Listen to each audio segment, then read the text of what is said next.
All right, this is sound check. Is this working? Is the mic working? Wow. Holy, it seems loud. So I'm from the Archdiocese of Dubuque, where Archbishop Jekyll's up there. He's kind of weird and funny, and he every once in a while will use one of these ear microphones, and he'll say things like, "Hi, it's me, Archbishop. I know you don't recognize me because I look like Britney Spears, but Anyway, so that's his kind of humor, and as he's recovering from a heart attack, I thought it's always fun to remember him and his example for us up in the Archdiocese of Dubuque. So it's cool to be down here. This is kind of fun. I'm excited to be here. I'm excited that you're here. I think this is an amazing venture this diocese is going through to commit 3 days to really kind of stepping back and looking at who we can be as a church. I must admit I'm a little distracted. My wife and I bought a house this morning. Hey, I don't know why that. If the clap is because I held back tears, I appreciate it. So my wife and I have 2 children. Tommy's going to turn 14 this month, and Susie's 11. They didn't want to move. We've been in the same house for the last 14 years, and so when we found out we were getting this house, they both erupted in tears and started screaming and wailing, and they were really upset. My 11-year-old had a great idea. She's an outside-the-box thinker. She gets that from her dad. Her thought was, why don't we just keep both houses? You know, we can do that. And I said, you know, there's a whole mortgage money kind of aspect to this. Clearly not enough monopoly in her life. And I said, we just can't do that. And then her, again, real creative solution was, well, here's how it's going to work. You and Mom can get divorced, see? And then there'll be 2 houses. So she's got enough friends where they must be rich kids because they live in 2 different places. So isn't that kind of convenient? And I said, that's not quite how marriage works. Although, anyway, never mind, I'm not going to say anything more. This is a house that makes Mom happy. That's what it's about. And so I'm here. She's there cleaning. You will hear a lot of speakers say, I'm thrilled to be with you today. If I were not here, I would be picking up paint colors and washing walls. Like, I am thrilled to be with you this afternoon. So let's get into this. This is stuff I'm excited about. Like, if I had to choose like anything to talk about, this is when I go out to the bar with my friends, this is what I want to talk about. What is it our church can do to be more relevant in the 21st century? When we talk about nuns, N-O-N-E-S's, we can talk about 2 different kinds of nuns. People who were never raised with any kind of religious affiliation. So people whose, as children, they grew up and their parents never took them to church, they never talked about Jesus, they never talked about God, just totally non-church or unchurched people. The other category is people who were once in our system. They were like you and me, and then after going through what we've offered them as a church, they took a look at what we were offering and what we said and decided that that wasn't for them. That's the group we're going to talk about today. And I will say, too, as a preface, that audience, when we talk about that might cause pain. These are people who we know, who were on your parish rosters, who came through your doors, who sat in your pews, who looked at our communal expression of faith and said, that's not worth my time. Some of you have, I'm assuming, grown children who have decided that this Catholic thing isn't for them, and that hurts.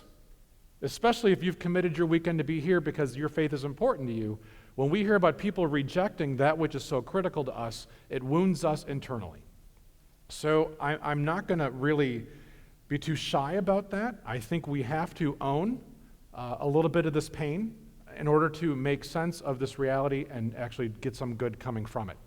Okay, so if it's not comfortable, I semi-apologize, but the reality is it's not supposed to be comfortable because the situation we're in, that's the line right there. The situation we're in warrants us to take this seriously. All right, so here's what I'm looking at doing. I want to take a look at what's kind of going on. I'm going to go a little get geeky with some graphic content, graphs and charts. And then we'll talk about why this is happening, and then what we can do about it. And I do want to leave with some kind of a real practical solution. So every time you go to a breakout session, people always say, enough theory, just tell me what to do. I'm going to tell you what to do, and you're probably not going to like it. All right, let's talk about a dissipation of faith. The second law of thermodynamics claims that everything that is in a constant state of degenerating. It's entropy. And things fall apart. And our faith is like that. You can have somebody who's a real strong faith-filled person who just came off a real powerful faith-filled experience, and within a matter of days or weeks, they start to lose it. Does this not ring a bell? The retreat high concept just kind of dissipates. It kind of fades into nothingness. So without some kind of outside energy, anybody's internalized faith starts to struggle. And we see across the whole country and all the research out there that faith that takes outside energy to stay where it is, otherwise it just kind of goes down. There's a downward social pressure on religious experiences. So people's natural course is to become less religious. I just want to put that out there. I think that's kind of naturally what happens without a community of faith, without a real strong interaction of the Holy Spirit. The natural kind of tend is to kind of dissipate. Catholic practices is what demonstrates that to us the most. So here's a chart. This is Archdiocese of Dubuque stats. I know that in the Diocese of Davenport, your Mass attendance is going up, your RE enrollment's going up, but we're not getting it as good as you are up there in the Archdiocese. So we see two different categories of statistics. The line on the top is the 10-year trend for what we're calling total parishioners. These are people who are in our census data for our parishes. That's only down 8% in the last 10 years. That's the best stat we have.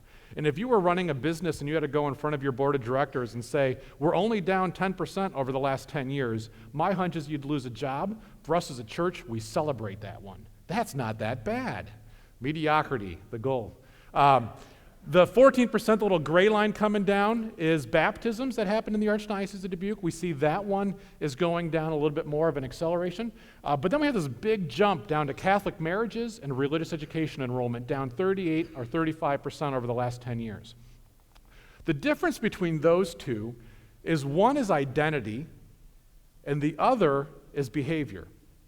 So religious education, Catholic marriages, you'd have to make a strong commitment to do that in the Catholic Church. That's a behavior that requires some kind of level of internalized commitment. But whether or not you call yourself Catholic, total parishioners, or call your child Catholic by bringing them to baptism, is really just a once and done kind of thing. You can internalize, you can call it, it doesn't require any work. But the other two do require work, and that's why those numbers are going down a little bit more quicker. So here's I skipped this one. This is the big slide. When people talk about the nuns, this is what they're talking about. Now, I don't know if I have a laser pointer, so I'm just going to Vanna this whole thing. On the right side, you see unaffiliated. These are people who no longer identify as belonging to any kind of religious identity. And you see the 5 different rows are 5 different generational cohorts, from the silent generation to the boomers to the Xers, to the millennials, or the bottom 2, the young and the old millennials. What you see is that unaffiliation rate increases for each generational cohort. So the generation coming after these younger millennials, whatever it's called, Gen Z or whatever it's called, we would assume that one to be even more unaffiliated than 1/3 of the people, which is currently where the millennials are. So 1/3 of millennials say they don't have any religious background. Okay, that's the nuns, the N-O-N-E-S's that we're talking about. 1/3 of today's millennials, according to Pew Research. We would anticipate that the people who are currently in high school, middle school, when they're old enough to take adult surveys, that'll probably be about 50% of people will not have any religious affiliation. And a lot of those people are currently in our programs getting confirmed, okay, for what it's worth. The other thing that's important to note about this is not only are the generations becoming more and more unaffiliated, but within each generation there's also attrition happening in each generation. So that we see here, baby boomers, for example, says 17% currently identified as unaffiliated. 20 years ago, that same audience would not have scored that high. We don't have data that goes back 10 years to say where, or 20 years to say where they would have been. But baby boomers 20 years ago were much more likely to affiliate than they are today. So not only are we seeing younger people disaffiliate more frequently, we're seeing every age cohort just starting to migrate away from religious commitments. All right, so here's some of the reasons. Generational replacement is a concept that was pointed out to me at one point. It's kind of like a switch triggered in my head. This makes sense. My parents always took me to Mass every weekend, on vacation, otherwise. How many of you, your parents made you go to Mass every weekend? Show of hands. Majority, not all, okay, this room. What happens with some families is they will decide Mass is really important to us, but if there's a significant conflict, we won't go, we won't be able to make it work. So they sneak in a chance, like maybe once a month, a family will miss Mass occasionally. Now that's what that does to young people, is it lets them see that Mass isn't an always thing, and it opens the door for them to realize that I don't have to go every weekend. And if I don't have to go every weekend, then really whether I go or not is every week I can make that choice for myself. And so maybe now I'll go once a month. And so they'll take their kids to Mass maybe once a month, because that's what they really need. And then their kids will see, well, Mass only happens every once in a while. It doesn't really make sense to me. It's the only thing we really do that's Catholic. So I might take my kids only in Christmas and Easter, and only because Grandma and Grandpa are watching. Sound familiar? So this slow trickle evolution of becoming less and less committed to Catholic practices, because families tend towards entropy. They tend to dissipate the faith and not necessarily pass it on as strong as it was passed on to them.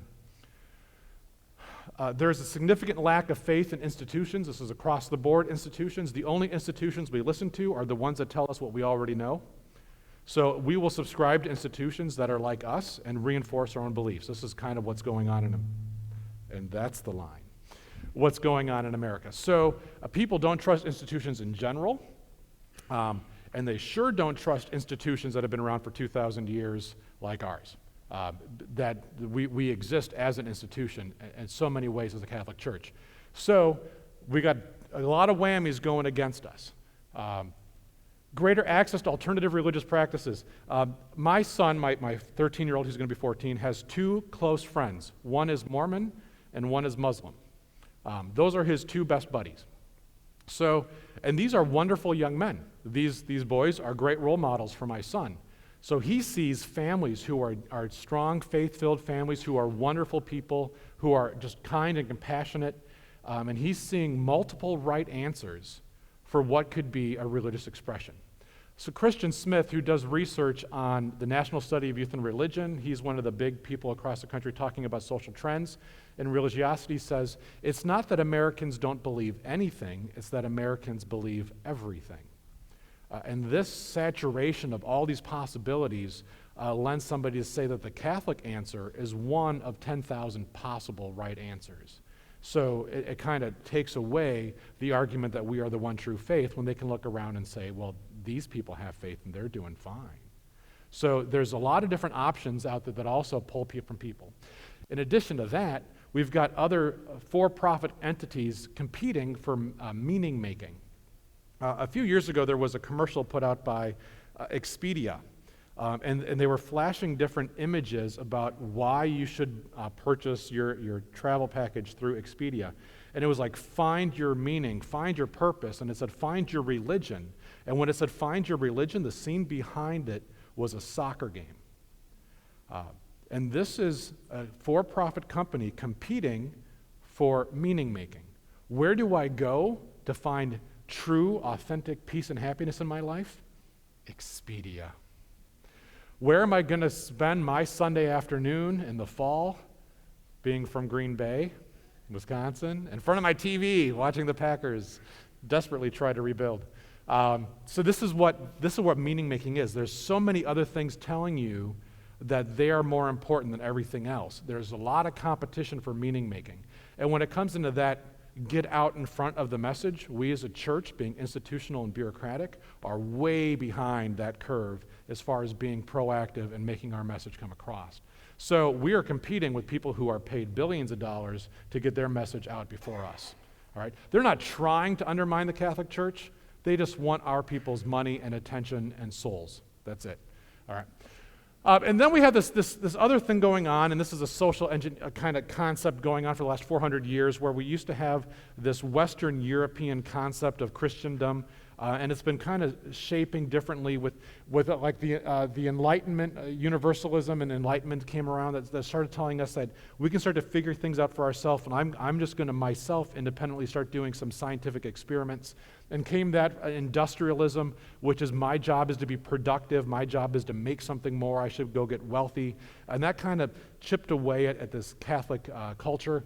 And then modernism, which is that everything can be predicted and anticipated, to postmodernism, which argues that there is no truth beyond my own perception of truth, so you can have your truth and I can have my truth and we're both right, to moralistic therapeutic deism, which is a term that Christian Smith uses. Basically, it means that there's a cosmic butler, that God exists up in the heaven to make us feel good.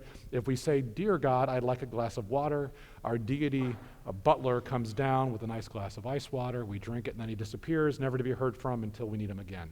So it's just this weird kind of distant sense of who God is. And all this has evolved in white America. This is important because it's not happening in every culture in America, but in the Midwest, it's pretty strongly happening because most of us are from European ancestry. Moving on. Christian Smith also refers to a term called Catholic Lent. And this is the concept that if you are a Baptist, but you go to a Catholic school, you're going to have a little bit of Catholic Lent clinging on you.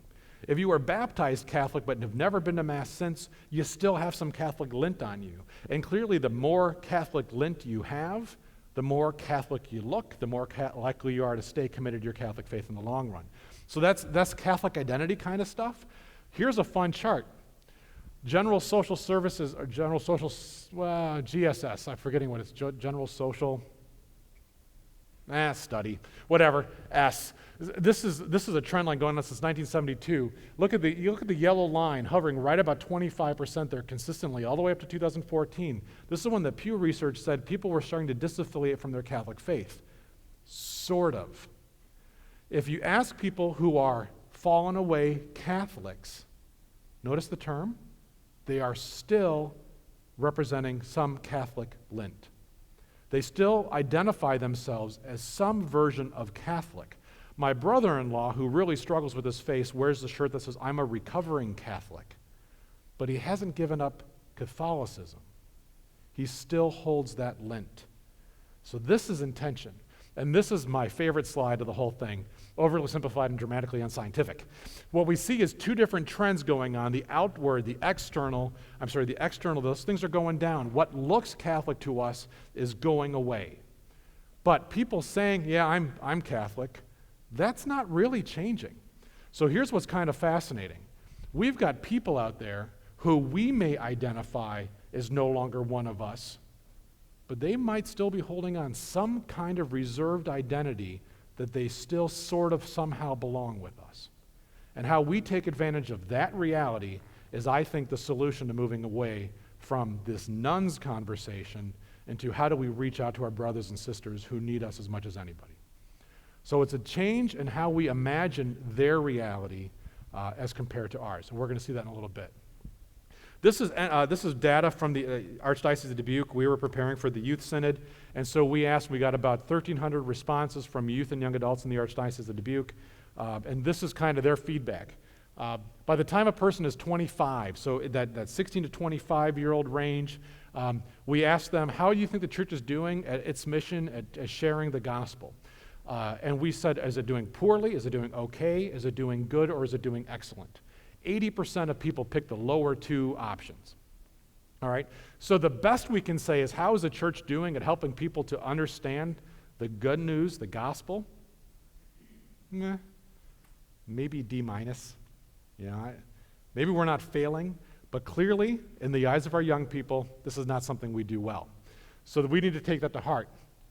Our young people know aspects of God. Our focus tends to be on getting them to understand elements or concepts more than getting them to be in a personal relationship with Jesus or knowing how to invoke prayer in their own life, knowing how to make sense of meaning from a Catholic perspective. We teach them things that can be retained and recited back, but that doesn't necessarily make disciples. It just makes really, really well-informed atheists.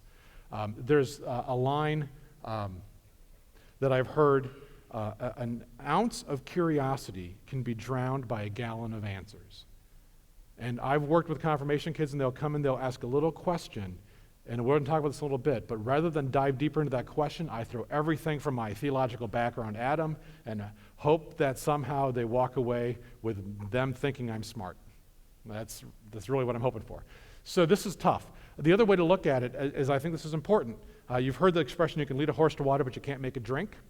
We take non-thirsty horses and we hold their heads underwater until they drown, and they fall over on the side and say, look, a catechized horse. This is our solution. So we need to step back from that concept of this is the only thing we need to do to solve this problem and start looking at the person we're trying to minister to. This is a 7th grader. So what does CCD stand for? He was just guessing. I thought that's kind of funny. Catholic content deprivation. I didn't put him up to it. I just thought it was kind of funny. Anybody know, by the way, which decade the term CCD started? 60s? You're pretty close. I thought you meant, 1570, 1580. The Confraternity for Christian Doctrine started as a response to the Reformation. So it was a group of people who decided they're going to go around and start putting things straight. There's people out there who are saying things that aren't necessarily true, and we're going to go correct them. So it was a fraternity, right, a confraternity of people who are out there trying to help put the word right. How's that going for us? All right, so by the time a person's 25, this is what they've expressed. What they want from the church is to be accepted and welcomed. This is important. It doesn't mean change to conform to the way you want them to be. It means, here I am, love me, please. That's the first thing they've asked for from us. They want to be listened to. When Christian Smith and his team did the National Study of Youth and Religion, they're asking kids all across the country questions about their faith. They came to discover that it was the first time these kids had ever been asked what they think. Kids come to our programs and are talked to, not talked with. They are talked down at, and they see it happening. When I was teaching at Clark University up in Dubuque, I had 8 Catholics who went through programming in the Archdiocese of Dubuque, and 6 of the 8 said the reason they left the Catholic faith was specifically because of their confirmation preparation program. It pushed them, okay? That was all they needed. They want to be cared about. They've got concerns that are real to them, and so much of our time is spent teaching our curriculums rather than teaching to their needs or their real life situations. And they want to be accompanied. We're going to talk about that a lot. You've been using this kind of language all weekend, right? Accompaniment language? I'm assuming so. Unfortunately, when we ask what's going on in their life, most of them, the far most of them, would say this isn't happening. So it appears that after 12 years of just mediocre programming, they just had enough. They've seen who we are as a church, and they said, this doesn't make any sense for me. I'm going to go somewhere that cares about me. That's what our youth and our young adults are doing. That's why people leave after a confirmation. They think they've seen enough. They've been inoculated to real faith. They've had just enough of our faith to think they've had the full thing, and now they're immune to it. And they just kind of turn off everything.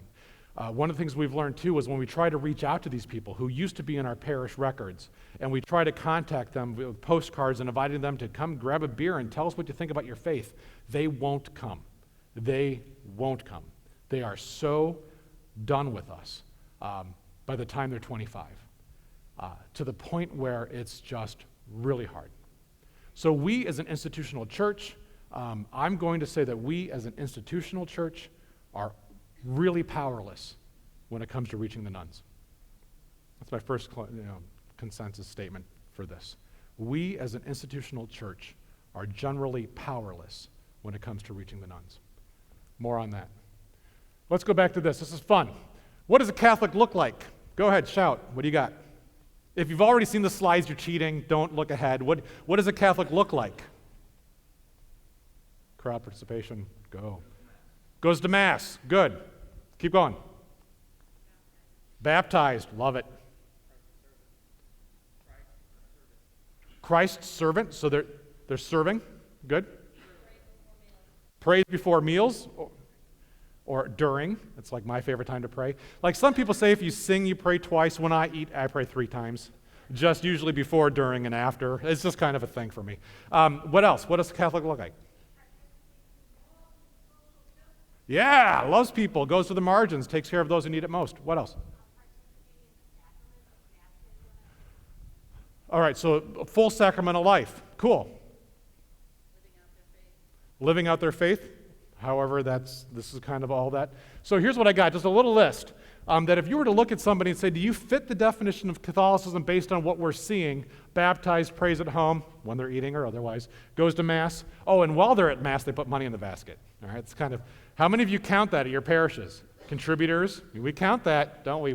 That's a big stat for us. They self-identify as Catholic. That's a kind of a fun one.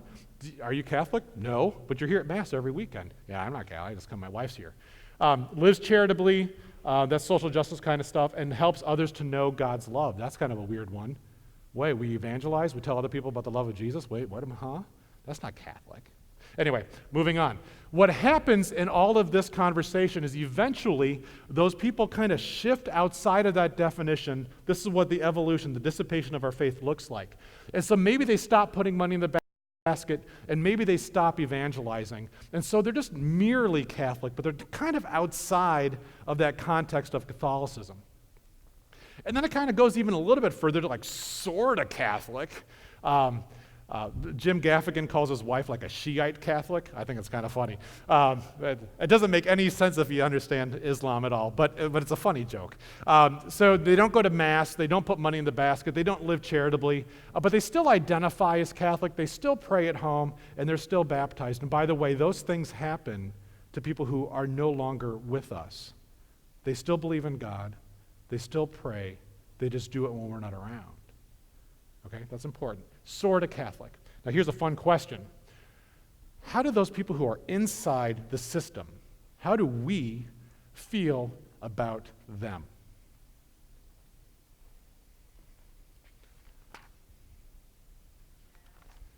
Sad? Hurt? Quitters? Yeah. We come up with terms. Here's a few. Lapsed Catholic, fallen away, sounds like Satan, Creasters, right, Christmas and Easters, no longer practicing, like a really bad doctor, okay, cafeteria Catholic, former Catholic, and then we can go fun, like heathen, pagan, sinner. We, in our ivory tower of nice, Orthodox, orthopraxis Catholics, can look outside of our walls and look down on so many people. This is kind of a tension we're going to see become real. Eventually, they become struggling Catholics. They still identify, and they're still baptized, but they're clearly outside of our network. And they keep pushing it until there's a rupture. And they burst. And the only thing they have left is the grace of their baptism, which I will argue is enough. If all they have is the grace of their baptism, God can do amazing things. We, as an institutional church, may be powerless, but baptism and something else we're going to talk about in a little bit makes sense. We see this divide. And what tends to happen sometimes is we're like a linebacker chasing a fumble. We keep running and kicking the football, right? And the more we chase after them, the more we push them away. Does it seem to happen? And so the distance between where we want people to be and fully engaged in our Catholic discussion and our Catholic faith, they tend to be getting pushed further away. There's a story, Mike Iaconelli used to be a great youth ministry guru, and he told a story about people would come into his youth group and they would be smokers. They'd sit out in front of the church and they would smoke, and the pastor's like, dude, Mike, you got kids sitting in front of the church. We got the parish council coming by, and you got kids in front of the church smoking. He's like, I know, isn't it great? We got smokers coming to our youth group. Isn't that awesome? And the pastor's like, no, but some of them have tattoos. He's like, I know, it's so cool. We're getting everybody to come, everybody. This message is for everybody. He's like, some of them might even be armed. He goes, that's right, so keep your homily to under 8 minutes. And his point was that sometimes we only attract the people into our game that we want on our team because they look right, or they smell right, or they act right, or they're the kind of person we want. And so we automatically alienate everybody else. If I were a teenager who was raised in a family that smoked and I had tattoos, I wouldn't think that Jesus would consider me valuable. And most of our teenagers already struggle with that. Most of our young adults just feel like they don't belong, and so they don't come. And the more we tighten our definition of what's expected in order to be in the church, the more we unintentionally push people out. So this divide becomes pretty real, and we have to be conscious of that. Now let's turn to Sir Isaac Newton An object in motion tends to stay in motion. If they're drifting away, our job is to somehow kind of invert that process.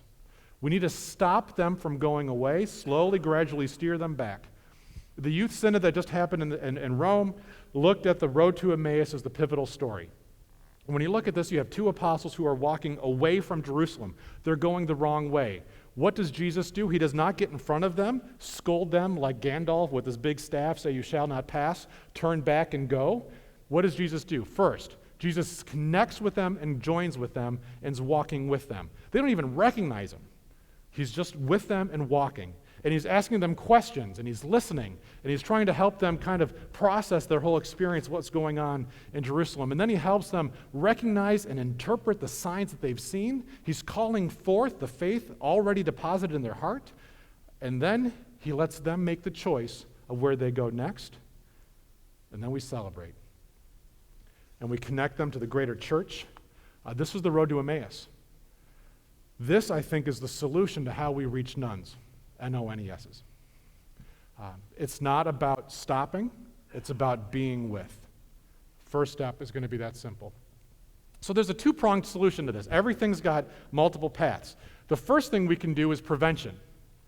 These are people who are in our system, their names are on our rosters, they've been in our RE classes in our Catholic schools and our confirmation programs, they've been in our pews, they've been baptized, we know who they are, we have their contact information, we just one and done them and get them out of our system too efficiently. So here's a few ideas. This is just the kind of concept that this presentation were about how do we stop them from becoming nuns. These are some ideas. That's not the presentation. The presentation is how do we reach the nuns, which I think institutionally we as a church cannot do. So, there's a little trick. So let's talk about how we do it. Everybody's looking for a silver bullet. Most people who come and present here have some kind of a package behind them that's like, here's the problem, but for only $19.99 per month, we can give you the solution, and we'll fully support your team as you implement the solution, and my wife and my kids will have a lot of food to eat and a nice house because you bought this product. All of these things are good ideas, but none of them is the solution. So when we're moving to the silver bullet, the good news is there is a silver bullet. The bad news is it's coming, and here's the fun one, if it will. The bad news is actually good news, all right? So there's good news, there's bad news, and the bad news is actually good news. Here's a silver bullet. This is what I think is fun. The silver bullet is, if we can look at it closely, you can start to see what is the silver bullet, what is it, what is it? Yeah, this is cool. It's a powerful play on words. Who's the silver bullet? No, it's not what it says. Who's the silver bullet? Isn't it fun? You're all saying different things. There's like two words on the screen, and you're all saying, like it's God. No. Who's the silver bullet? All right, now reference Exodus 3, right? When God comes down to Moses and says, what name should you use for me? He says, I am who I am, right? So there's this play here. This is not something that anyone does by themselves. We are critically dependent on a God that's bigger than us that we can't even imagine being present to the lives of our young adults and our teens. But it's also I am. Okay, you are Christ's hands and feet in the midst of this kingdom. This falls on you. I'm looking at about 120 silver bullets, all supported by the silver bullet. And this is how our church has a chance at turning this curve and bringing people back. Good news is it's a silver bullet. The bad news is you're it. All right, that's it. Cock lock, ready to go. And the bad news is actually the gospel. I remember when I was in high school, somebody said, why do they call the gospel the good news when it's all these rules and telling me I can't do anything fun? I was so confused about that because nobody ever told me that the good news was actually good. They were just trying to control my behavior. They were trying to limit who I was and tell me who I had to be, how I had to behave. It was very externally focused. It wasn't until after college that somebody actually helped me understand that Jesus is good. The gospel is good news. So I have to start with that. All right, so Tyler Wheeler, who was here yesterday, how many of you were in his presentation? Size doesn't matter, whatever it was. One size doesn't fit all. Tyler's one of our guys. He's a pastoral associate in the Archdiocese of Dubuque. Brilliant thinker, great young man, great husband, father. And he said, for the sake of the many, we have to ignore the many. What that means is so many times we think we have a problem. Well, let's look at the institutional church. Let's have a program. Tell you what we're going to do. We're going to bring everybody here, and we're going to do it a Friday morning at 6 o'clock a.m., and I'm just going to read to them from a book. And everybody will come. It'll be wonderful.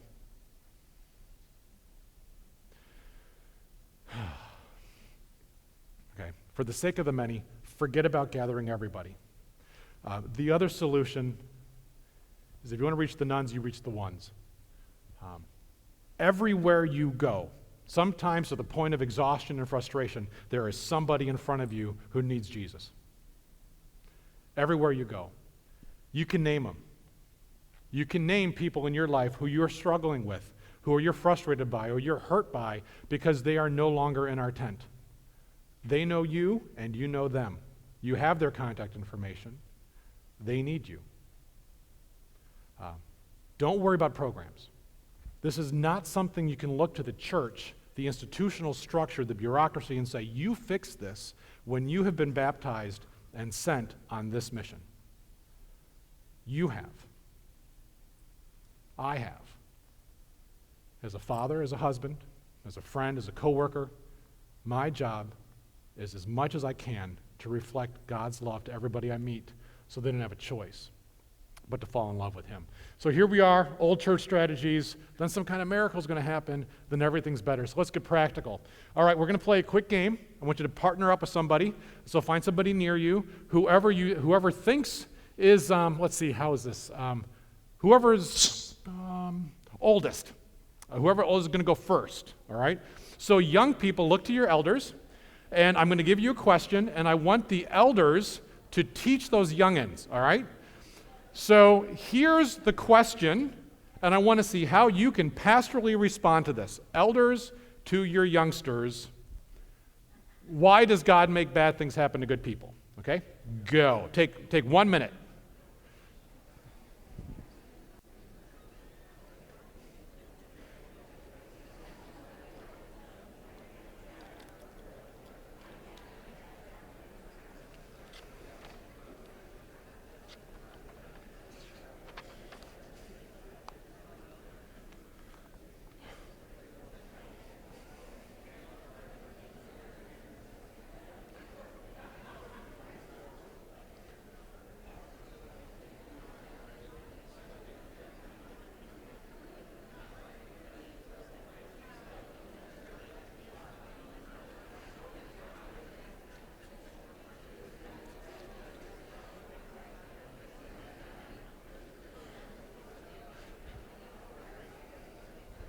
Right.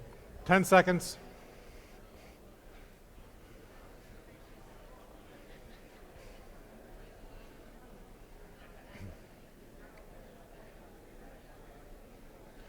And bring it back.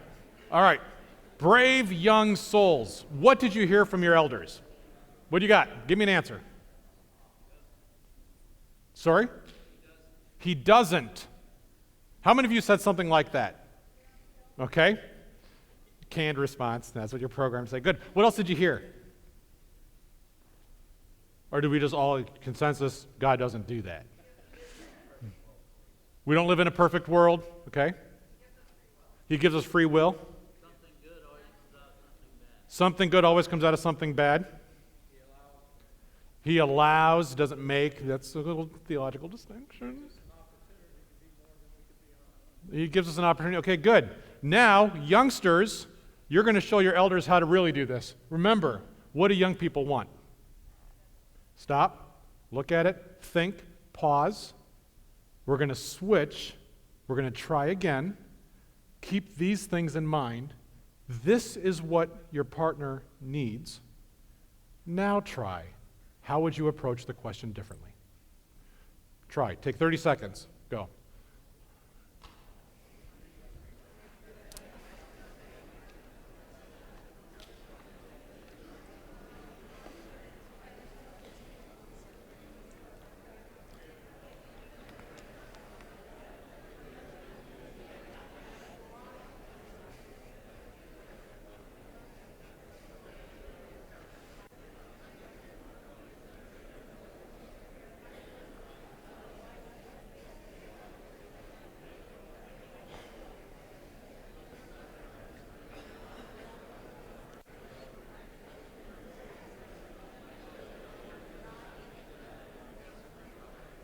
right, and let's bring it back.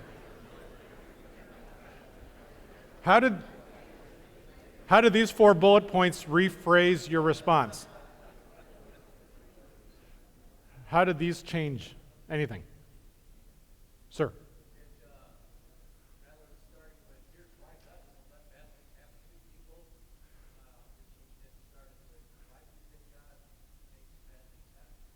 Nice. So you turn it back. So now, what do you think? That's a great question. What do you think? Good. Reflective questioning. Ma'am.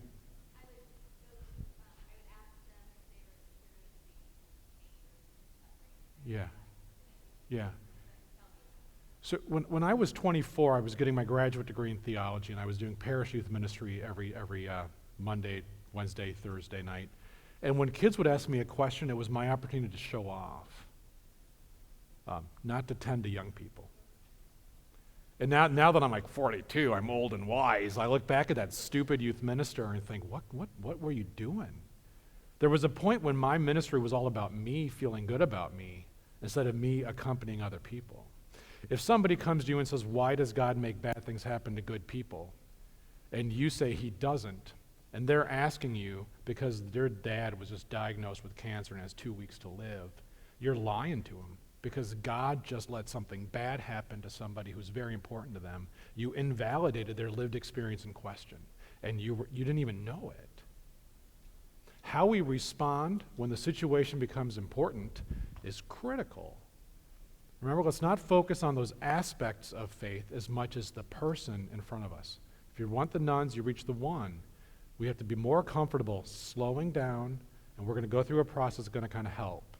All right, so I don't mean to, that everybody said it. That's kind of where everybody was, and it's our gut reaction is to answer a question rather than be present to somebody. We're trying to rush to a conclusion rather than tend. Here's a few rules. People can't be what they can't imagine. So if you want someone to be a joy-filled, happy Catholic and you're grumpy all the time, all right, have you ever had to do a punitive rosary? Like, you've been so bad, get on your knees and take it to Mary. Hail Mary, full of grace, the Lord is with you. Have you ever seen it? So there was once, I have a coworker who actually witnessed a youth minister forcing her kids because of their behavior on their knees to do rosaries. Well, that's not really helpful. People can't be what they can't imagine. Your example matters much more than your words. Okay, that's absolutely. One thing they say about us as a church is that we're hypocrites. Everybody says that about us as a church. You know what we should do about that? We should say, absolutely right. I am. I know I can be better than I am. And I got to work on that. All right, so we're going to own that a little bit. We're going to own our hypocrisy, but we're going to work on it. And we're going to try to fix our behavior first so that people can emulate us rather than just do what we say and not what we do.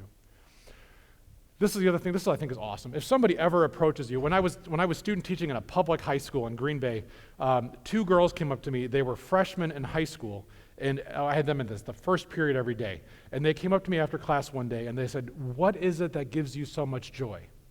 We want to know how it is you get here every morning, and you're happy, and you're driven, and you care about us. What is it?" And this good angel on the right shoulder is going, "Tell him about Jesus, tell him about Jesus, tell him about Jesus." And the bad angel on my left shoulder was a lawyer saying, "You're in a public school, you're not supposed to talk about your faith. This might end your career." And I said, "Sorry, girls, I'm not allowed to talk about that here in a public school." And they said, "There's a Burger King right across the street. We're going to be there at 3:30 this afternoon. We want to know, we want what you have." And I said, "Sorry, girls, I can't do it." It was 20 years ago. And really, I think that's the worst sin I've ever committed.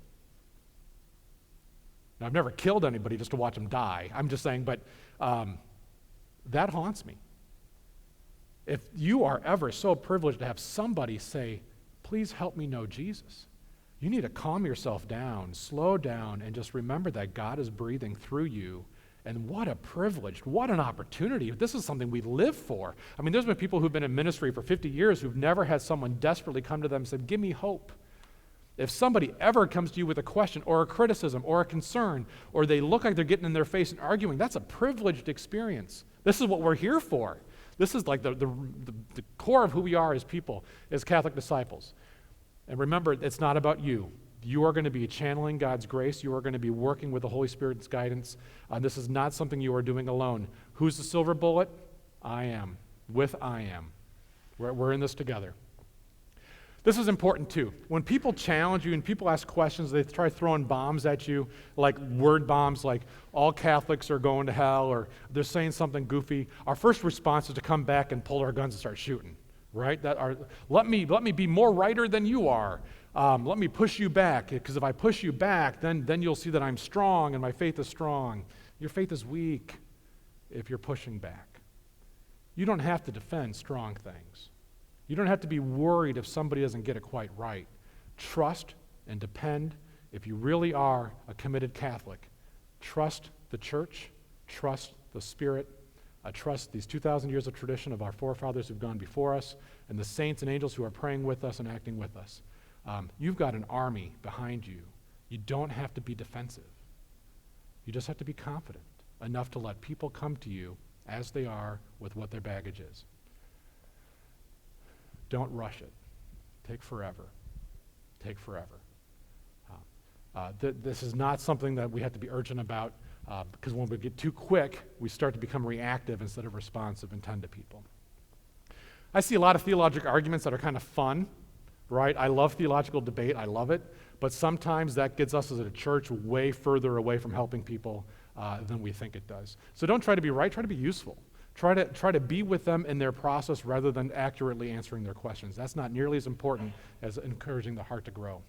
And then remember to speak out of love as God loves you. Just think of how much God looks down at you and smiles, and treat everybody else the same way. All right, those are some rules to live by. Again, those are in the slides. Those went by quick. But coming back to our discussion. So here's a template to live by. Here's 5 quick answers. The first thing you want to do if somebody comes to you with a tough question or a statement, or they're getting in your face, is the first thing you want to do is look at the situation. How much time do I have? What's their body language? Are they trying to trick me, or are they desperately trying to find out a meaning in their life?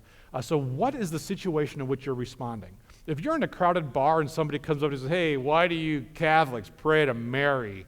Your answer is going to be different than if you've got a confirmation kid who's like, my dad's Protestant. He asked me this question. I just don't know what to make sense of this. Why do Catholics pray to Mary? Those are 2 very different situations, right? So you need to be able to respond accordingly. Your situation's really important. So the first thing you want to do, just be attentive to where you are when this question's asked, and be ready to change your game plan according to that situation. Last time I was in this situation where I felt like this is my moment to shine, it was a flight delay.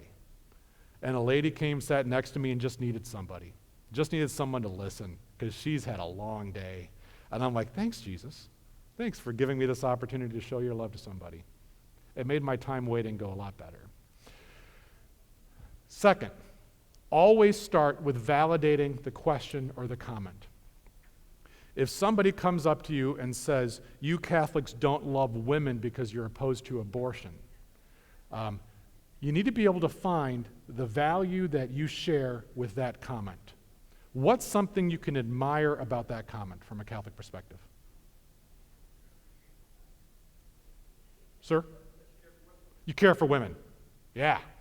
Boom. See? It's hard to do because we're usually going to a defensive reaction. It's like, everything you just said is wrong. Nope, there's something driving that person. Everybody who disagrees with us with a lot of passion has passion behind something that we can connect to. Their values are kind of going to overlap with us. And if we can find that commonality and take advantage of why we love women and why we care for women, and that's something, women are people, we care for all people, the dignity of every human being is important to us. And if any woman gets abused in this system, that's one too many. Just like if any child gets aborted, that's one too many. It's the same continuity. See how we did that? We tap into the constant, common, shared value. So find something to validate. Ask and listen. Where's the question coming from? This is what you guys responded the second time through. Find out from them where they're going on. I statements, this is important. Remember, people don't trust institutions. So your next statement should be, the Catechism of the Catholic Church clearly states, you lost them. If you can't witness now, pull from your hip, share your story. For me, I've learned, in my experience, this is how God has spoken to me. I've struggled with that question too, and here's what kind of makes sense for me. What do you think? When you speak for yourself, you're side by side with somebody. You're not in their face, and you're not reading from a book. They want to be in a relationship. That's what they're looking for, accompaniment. Finally, don't ever leave a conversation without anything more. So coach to something else. I don't know what that's going to be. Every situation is going to be unique, but there's going to have to be something to guide them to, so there's hope beyond this conversation. These are 5 simple things, and let me just stop and say too, I made this up. I don't know if it's true. I'm just going to throw that real humility there. Maybe it'll work. I'm not going to go so far as to say that God told me to say it. I think it's true. In my lived experience, these seem to be fruitful.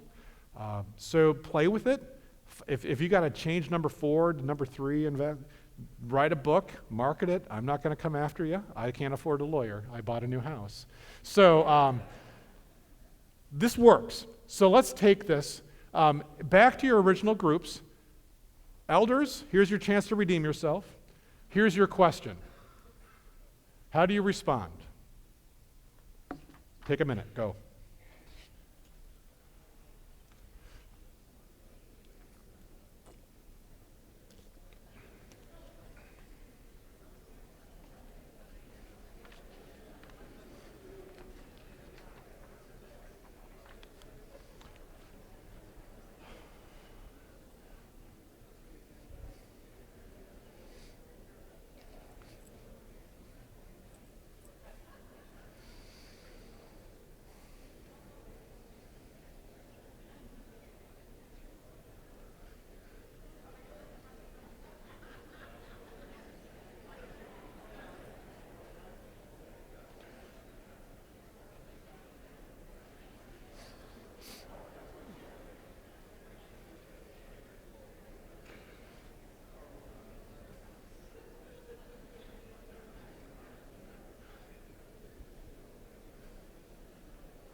All right, so here's the situation. You are sitting in an auditorium with a person you probably already know. That's the situation. You have a minute to answer this question. That's your situation. Number 1 was already done for you. Number 2, what changed? What'd you do? What were some of your responses? Sorry? Oh, so you're asking the question, tell me more. What do you mean by that? Yep, good. Calling forth their experience. What else? Oh, we slammed that door, validated the question. Validate the question. So we don't want to go ahead and say that, because there are a lot of Catholics who do hate gay people. There are a lot of people who are struggling with same-sex attraction who have been really pushed around. So it's possible their lived experiences, their father, who's a practicing Catholic and on the parish council, just kicked them out of their house because they came out. So we can't say they don't, right?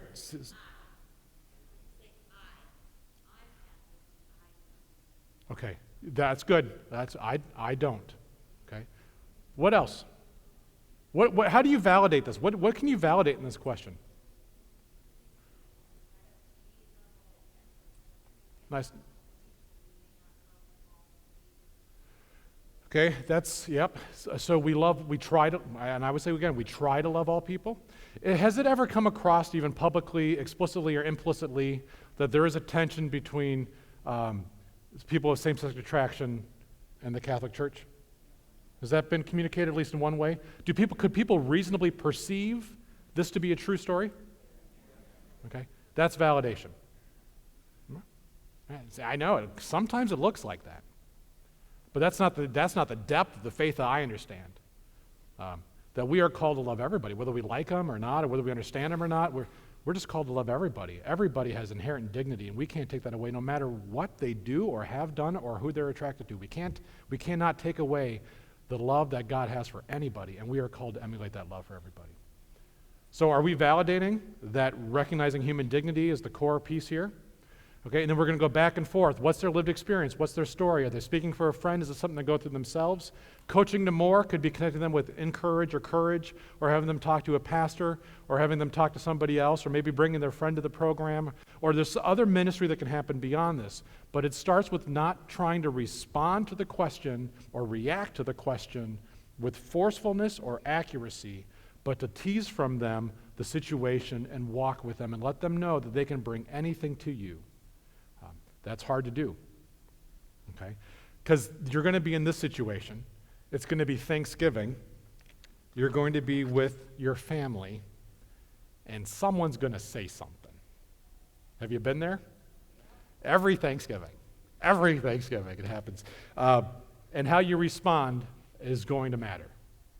So this is just kind of a fun thing to think about.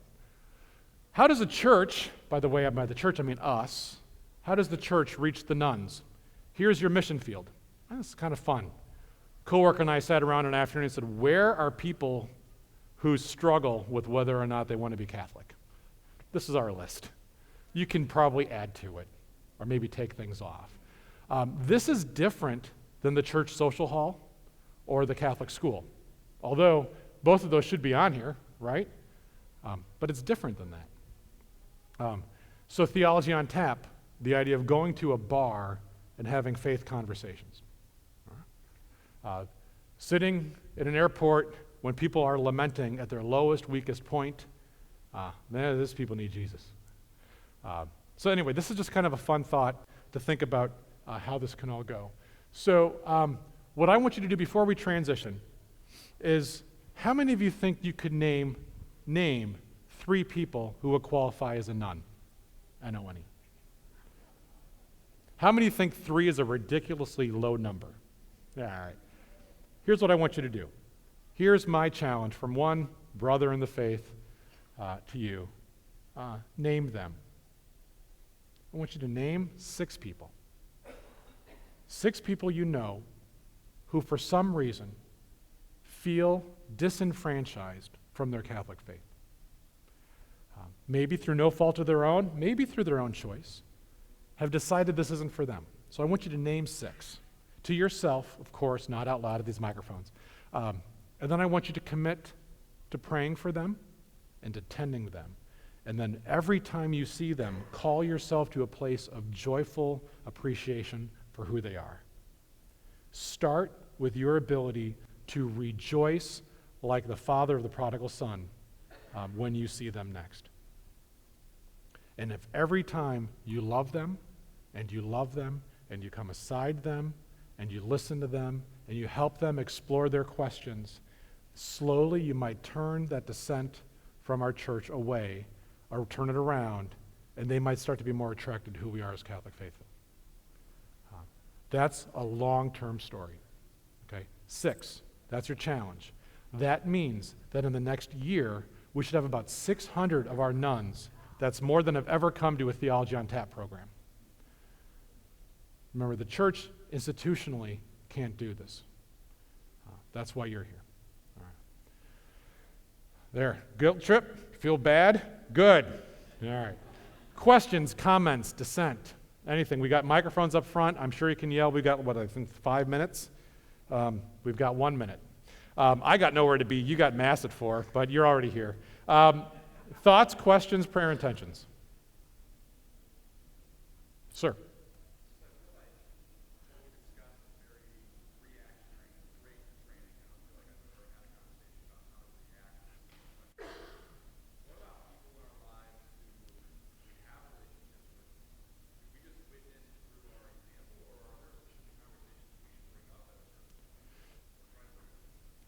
So the teachable opportunities, when does this become, like if there's something like my brother-in-law, for example, every time he and I go to a baseball game once a year, and I just sit and I wait. And I just tend to him and I wait. And as soon as he chips like a crack on some kind of a comment about spirituality, I'm just very curious, but I'm just very cautious of how I respond matters. And so I go to the depth I'm capable of going at that moment. A couple weeks ago, I was invited to play at a poker game. This group of guys have been playing poker forever, and I love poker. And so I was asked to go sub for somebody. And these guys are dropping F-bombs and everything all over the language. Say, hey, fine, what do you do? I'm like, I do youth ministry for the Catholic Church. They're like, and sort of using, we're sorry. I'm like, not at all. I'm a guest here. You guys got to be who you are. You guys are a great group of guys, and I love that you guys show each other your love, and especially if you're using, even if you're using crude language, that to me is how you guys show love. And that was all I evangelized that day, but I helped them see the goodness in their fraternity. That was my only little goal. And if I ever go back, I'm going to try to take that a little bit step further, but it's small little steps. Just even having them not feel uncomfortable around a person of faith, that's a victory. Okay, this takes a long time. What I've learned is it's better to take your time than to go too quick and push them away. So, it doesn't work. Sir? What would you say about brother-in-law asking why his niece cannot be married in the destination, married on a beach in Jamaica? Why the Catholic Church is so constrained to have it build this bricks? Yeah. Why do they not have a little flexibility? Yep. Little. Yep. So I get it. That's a great question. Validate the question. Yeah, that's a great question. And sometimes it looks like the church is more interested in rule following than actually loving people. For me, I've learned that in my life, when I have looked back at those times I made a decision the church recommended, it seems like there was more fruit behind it. But that's just my experience. To come to the question about so that's like one example. Rules are rules, and following was never fun. The other thing that I think is really cool about this church to me is it's not mine, it's ours. And so who we are as a church, it belongs to everybody. So our rituals, our rites, aren't something that I can change. That's something that I have to surrender to. As a Catholic, I commit myself to the teachings of the church, even when it's things I'm not excited about. So I don't have a great answer, and I would actually say that. I can make up one. But I would say I don't have a great answer for you about it, but I'm still excited to be a part of a church that has some kind of a sense of core identity and core things to hold on to. What do you think? Why do you think that would be a good thing to do? I don't know. That might be how I do it. I don't know. I don't know that I would actually come out now, if this is marriage prep and they're actually asking, give me the reason, that situation might matter. I might answer that differently. But I would try to steer towards the positive rather than just give them an answer. There's goodness behind all of our church's teachings, right? It's all, yeah. So find that goodness, truth, beauty, goodness, reinforce it, and let them come to the answer about the specific thing on their own time. Sir?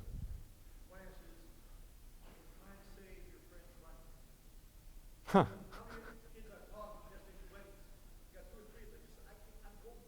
Yeah.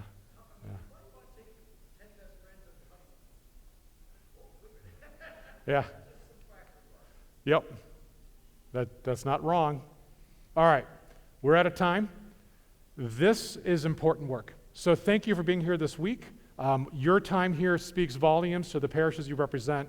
So go make a difference. Go convert people back to their faith through your love and example. Thank you so much for your time.